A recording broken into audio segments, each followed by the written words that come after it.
Manoj sir, सबसे पहले मैं आपसे समझना चाहूंगा सर, ये जो पहला चरण और दूसरा चरण 35% लोकसभा सीट, किस तरीके से आप एनालाइज कर रहे हैं सर इन दोनों चरणों के चुनाव को? देखिए, ऐसा है कि पहले चरण में जो बीजेपी के सामने सबसे बड़ी समस्या थी वो ये थी कि वोटिंग परसेंटेज बहुत कम हुआ था। वो पिछली बारी के मुकाबले 2019 के मुकाबले 7 से 8% के बीच के करीब वोटिंग परसेंटेज कम था।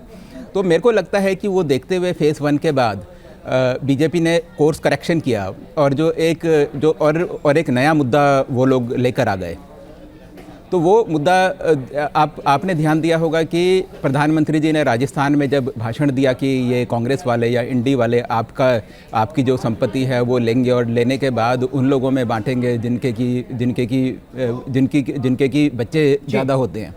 तो उसके बाद से पूरा इलेक्शन का एक डायरेक्शन चेंज हो गया और ये बात उन्होंने सबसे पहले राजस्थान में बोली। और राजस्थान में आपने देखा होगा कि उनकी स्पीच कहीं ज़्यादा शार्प थी। और राजस्थान में बाकी भी जो नेता गए, योगी जी जब वहाँ गए तो उनकी भी जो स्पीच थी वो काफ़ी शार्प थी। तो अब देखिए अनुराग, एक डेटा मैं आपको देता हूँ कि 3 बजे के पिछले फेज़ 1 में 3 बजे तक राजस्थान में 41% वोट पड़ा था और इस बारी का जो आंकड़ा आया है 3 बजे का वो है 50% वोट। तो ऐसा लगता है कि शायद बीजेपी का जो एक मकसद था कि उनका वोट बैंक बाहर निकले, तो हो सकता है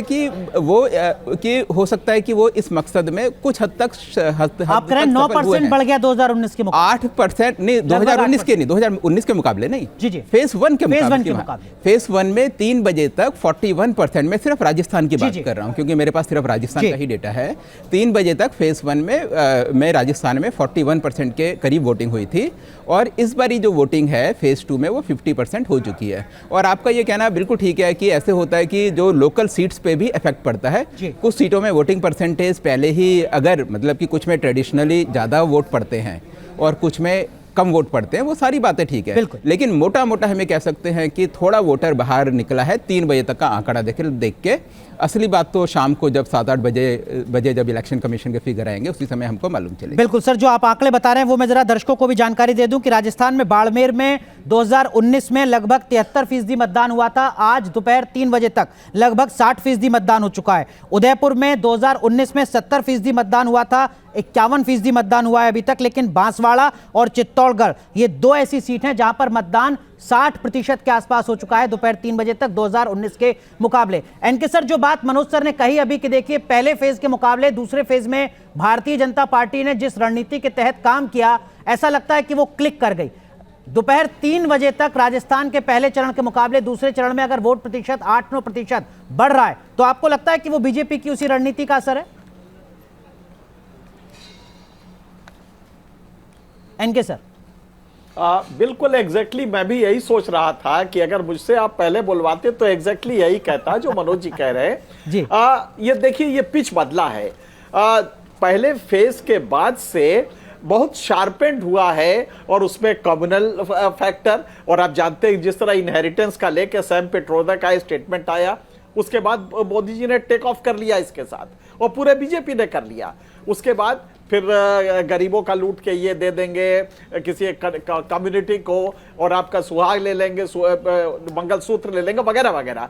तो अगर इसने मुतासिर किया है वोटर को तो ये संभव है कि कुछ हाई टर्नआउट स्टेट्स होते हैं, जैसे West Bengal high turnout state है तो वहां पे तो अलग है, लेकिन ब्रॉडली अगर आप देखेंगे, अगर सेकेंड फेज में 2019 के कंपैरेटिवली अभी भी कम हुआ है तो इन मुद्दों का असर नहीं है। लेकिन अगर बढ़ गया है जैसा कि फर्स्ट फेज में कम हुआ था, तो अगर वैसी कभी अभी भी रही तो यह सही है कि मुद्दों का असर नहीं है। लेकिन अगर यह बढ़ गया है तो बिल्कुल सही है कि बीजेपी सक्सेसफुल होगी, क्योंकि मुद्दे को हाईलाइट करने में बीजेपी का अपना मुकाबला नहीं है। उन्होंने बहुत ही शार्पेंड तरीके से, बहुत तेज रफ्तार से इसको अटैक किया है और मुझे लगता है उसका काउंटर कांग्रेस उस तरह नहीं कर पाई। राहुल सर, ये जो पहले 2 चरण हैं, आपको लगता है कि भारतीय जनता पार्टी के मुकाबले कांग्रेस पार्टी के लिए बेहद महत्वपूर्ण है सर? क्योंकि इन 2 चरणों में तमिलनाडु खत्म हो चुका है जहां सबसे ज्यादा उम्मीदें कांग्रेस पार्टी को है, उसके सहयोगी अलायंस को है।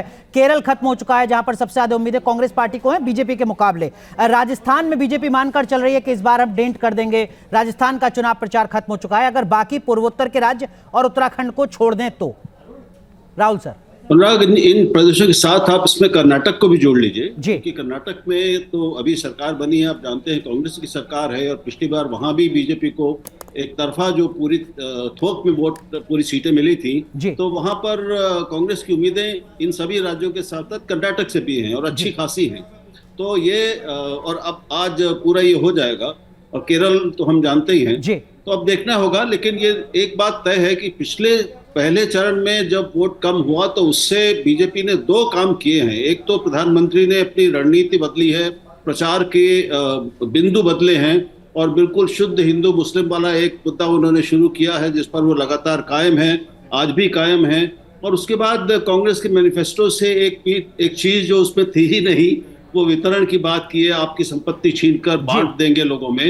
ये दो मुद्दे उन्होंने उठाए हैं और लगातार वो इस पर बने हुए हैं, और लगातार वो आक्रामक हैं और हावी हैं कांग्रेस के ऊपर, और कांग्रेस उसका कोई जवाब दे नहीं पा रही है ठीक से, प्रभावी ढंग से। जी।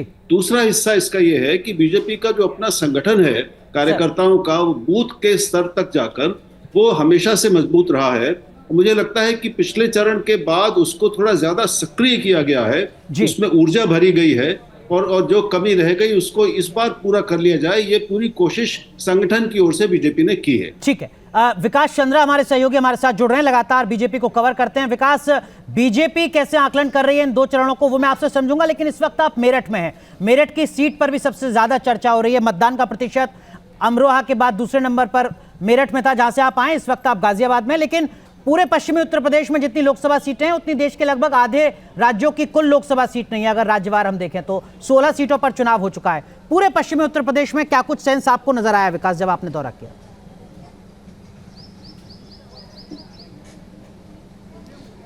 देखिए कि पश्चिमी उत्तर प्रदेश की अगर आप बात करें तो यहाँ गठबंधन का असर साफ तौर पर दिखाई दे रहा है कि जो सीट आरएलडी के पास है और उसका जो परंपरागत वोटर है, तो वो बिल्कुल सोच नहीं रहा है कि उसे करना क्या है, उसके लिए मुद्दे क्या हैं, एजेंडे क्या हैं, प्रत्याशी क्या है, वो बिल्कुल इस बात को तय नहीं कर पा रहा है। साफ तौर पर कह रहे हैं कि वो नलका जहाँ है वहाँ हमारे लिए ठीक है। उसी तरीके से जो बीजेपी का कोर वोटर है या बीजेपी के समीकरण में, बीजेपी के खांचे में जो लोग बैठ रहे हैं, वो लोग कह रहे हैं कि नहीं, जो हमारा समीकरण जहाँ है, जहाँ जातीय समीकरण है, यानी उसको कह सकते हैं जो पॉलिटिकल इंजीनियरिंग इन लोगों ने अपनाया है, तो उसका असर साफ तौर पर इस पश्चिम में दिखाई दे रहा है। लेकिन एक निराशाजनक स्थिति ये दिखाई दे रही है कि जो उम्मीद की जा रही थी कि लोग घरों से निकलेंगे और वोट डालेंगे, मत प्रतिशत पहली बार से ज्यादा होगा।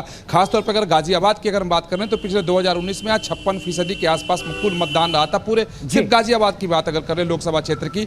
और अभी तक क्या देखें, जिस बूथ पे मैं मौजूद हूं, जितने आंकड़े मैं अभी जुटाया हूं, तो शायद ही इस बार उस आंकड़े को छू सके। उसके पीछे एक जो दिन भर घूमने के बाद जो मैं कारण समझ पाया हूं कि शुक्रवार को यह मतदान हो रहा है, तो शनिवार रविवार आगे 2 दिन की छुट्टी है, तो बहुत सारे जो हाई राइज में रहने वाले लोग, सोसाइटीज का इलाका यहाँ ज्यादा है, तो लोग छुट्टी मनाने चले गए हैं। वहीं अगर गाजियाबाद के जो ग्रामीण इलाके हैं, जो लोनी और धौलाना का जो विधानसभा क्षेत्र है, वहाँ ग्रामीण क्षेत्र में मतदान ठीक है, लेकिन शहरी क्षेत्र में ठीक नहीं है, कम हो रहा है, मतलब लोग बाहर चले गए। ठीक है।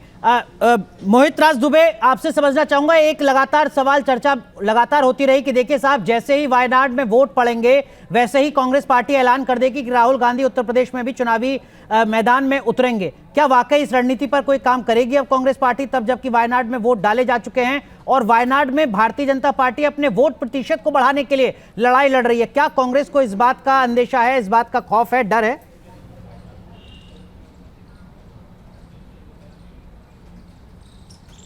नहीं, देखिए, बिल्कुल भारतीय जनता पार्टी ने और प्रधानमंत्री नरेंद्र मोदी ने इसको मुद्दा बनाया था और कहा था कि राहुल गांधी इंतजार कर रहे हैं कि जैसे ही वायनाड की पोलिंग खत्म होगी, मतदान वहां पे खत्म होगा और राहुल गांधी की पार्टी ऐलान कर देगी कि चलिए अमेठी में चुनाव लड़ा जाए। तो ये मुद्दा भारतीय जनता पार्टी ने बनाया है, लेकिन हमारे जो सूत्र बता रहे हैं उसके हिसाब से आपको मैं बता दूं कि अभी भी रणनीति राहुल गांधी को लेकर बनाई गई है कि अमेठी से राहुल गांधी को चुनाव लड़वाया जाएगा। रायबरेली में अभी प्रियंका गांधी का नाम तो चल रहा था, लेकिन एक और नाम वहां पे आया है। लेकिन सवाल यही उठता है कि क्या अमेठी से राहुल गांधी चुनाव लड़ेंगे? लेकिन हाँ, निश्चित तौर पे हमारे सूत्रों ने पुख्ता तौर पे बताया है कि राहुल गांधी की एक्टिंग अमेठी के भीतर काम कर रही है, वहां पर जो कैंपेन को लेकर लगातार वहां पे काम करती हुई नजर आ रही है। और आपको बता दूं कि किशोरी लाल शर्मा गांधी परिवार के पुराने विश्वस्त वो रहे हैं, वो लगातार अमेठी और रायबरेली में काम कर रहे हैं। इसका मतलब सीधे तौर पर ये तो मतलब इंतजार आज की वोटिंग का ही कर रही थी कांग्रेस पार्टी। मोहित, सदस्य अमेठी रायबरेली को नहीं छोड़ सकता है और आज की वोटिंग का इंतजार कर रही थी कांग्रेस पार्टी।